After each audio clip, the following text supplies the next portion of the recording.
Friends, अब हम सुनेंगे दशा माता की व्रत कथा नंबर 2। एक राजा था, उसकी दो रानियां थीं। बड़ी रानी की संतान नहीं थी, छोटी रानी के पुत्र था। राजा छोटी रानी और राजकुमार को बहुत प्यार करता था। बड़ी रानी छोटी रानी से ईर्ष्या करने लगी। बड़ी रानी राजकुमार के प्राण हर लेना चाहती थी। एक दिन राजकुमार खेलता खेलता बड़ी रानी के चौक में चला गया। बड़ी रानी ने राजकुमार के गले में एक काला सांप डाल दिया। छोटी रानी दशा माता का व्रत करती थी। राजकुमार दशा माता का ही दिया हुआ था। दशा माता की कृपा से राजकुमार के गले में सांप बिना नुकसान पहुंचाए चला गया। दूसरे दिन बड़ी रानी ने लड्डुओं में जहर मिलाकर राजकुमार को खाने के लिए दिए। राजकुमार जैसे ही लड्डू खाने लगा तो दशा माता एक दासी का रूप धारण करके आई और राजकुमार के हाथ से लड्डू छीन लिए। बड़ी रानी का यह बार भी खाली गया।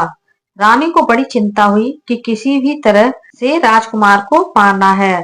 तीसरे दिन जब राजकुमार फिर बड़ी रानी के आंगन में खेलने गया तो रानी ने उसे पकड़कर गहरे कुएं में ढकेल दिया। चूंकि कुआं बड़ी रानी के आंगन में बना था, इसलिए किसी को पता भी नहीं चला कि राजकुमार कहाँ गया। लेकिन जैसे ही बड़ी रानी ने राजकुमार को कुएं में धकेला तो दशा माता ने उसे बीच में ही रोक लिया। इधर दोपहर हो जाने पर राजकुमार के ना लौटने पर राजा व उनकी छोटी रानी को चिंता सताने लगी। दशा माता को इस बात की बड़ी चिंता हुई। राजकुमार को उसके माता पिता के पास किस प्रकार से पहुंचाया जाए। राजकुमार को तलाश करने वाले कर्मचारी निराश होकर बैठ गए। राजा व छोटी रानी पुत्र शोक में रोने लगे। तब दशा माता ने भिखारी का रूप धारण किया और राजकुमार को गले से लगाए राजद्वार पर पहुंची।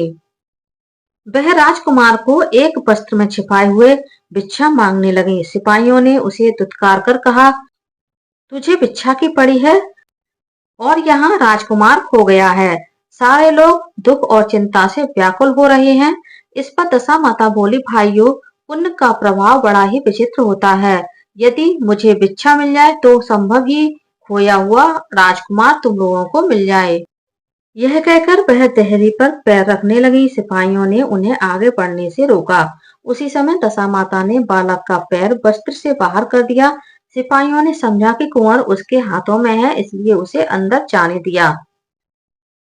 दशा माता कुंवर को लिए भीतर चली गईं। उसने राजकुमार को चौक में छोड़ दिया और वापस चली गईं। परंतु रानी ने दशा माता रूपी भिखारी को देख लिया। उसने कहा कि खड़ी रहो, और कौन हो तुम? तुमने 3 दिन मेरे बेटे को छिपा कर रखा था, तुमने ऐसा क्यों किया? तुम्हें मेरे इस प्रश्न का उत्तर देना होगा। दशा माता उसी समय ठहर गईं। उन्होंने बताया कि मैं तुम्हारे पुत्र की चोरी करने वाली नहीं हूँ। मैं तो तुम्हारी आराध्या देवी दशा माता हूँ। मैं तुम्हें सचेत करने आई हूँ कि बड़ी रानी तुमसे ईर्ष्या करती है। वह तुम्हारे पुत्र के प्राण हर लेना चाहती है। एक बार उसने तुम्हारे पुत्र के गले में काला सांप डाला था, जिसे मैंने भगाया। दूसरे बार उसने इसे विष के लड्डू खाने को दिए थे, जिन्हें मैंने उसके हाथों से छीन लिए थे। इस बार उसने तुम्हारे राजकुमार को अपने आंगन के कुएं में धकेल दिया था और मैंने इसे बीच में ही रोक कर रक्षा की। इस समय मैं भिखारिन के वेश में तुम्हें सचेत करने आई हूँ। यह सुनकर छोटी रानी दशा माता के पैरों में गिरकर क्षमा मांगने लगी। छोटी रानी विनती भाव से बोली, जैसी कृपा आपने मुझ पर दर्शन देकर की है, मैं चाहती हूँ कि आप सदैव इस महल में निवास करें। मुझसे जो सेवा पूजा होगी मैं करूंगी। इस पर दशा माता बोली कि मैं किसी के घर में नहीं रहती हूँ। जो श्रद्धा पूर्वक मेरा ध्यान स्मरण करता है, मैं उसी के हृदय में निवास करती हूँ। मैंने तुम्हें साक्षात दर्शन दिए हैं, इसलिए तुम सुहागनों को बुलाकर उन्हें यथाविधि आदर सत्कार के साथ भोजन कराओ और नगर में ढिंढोरा पिटवा दो कि सभी लोग मेरा डोरा लें और व्रत करें। इतना कहकर दशा माता अंतर ध्यान हो गई। रानी ने अपने राज्य की सौभाग्यवती स्त्रियों को निमंत्रण देकर बुलाया और उपटन से लेकर शिरोभूषण श्रृंगार कर उनकी यथाविधि सेवा कर भोजन करवाया और दक्षिणा में गहने आदि देकर विदा किया। रानी ने अपने राज्य में ढिंढोरा पिटवा दिया कि अब से सब लोग दशा माता का डोरा लिया करेंगे। बोलिए दशा माता की जय।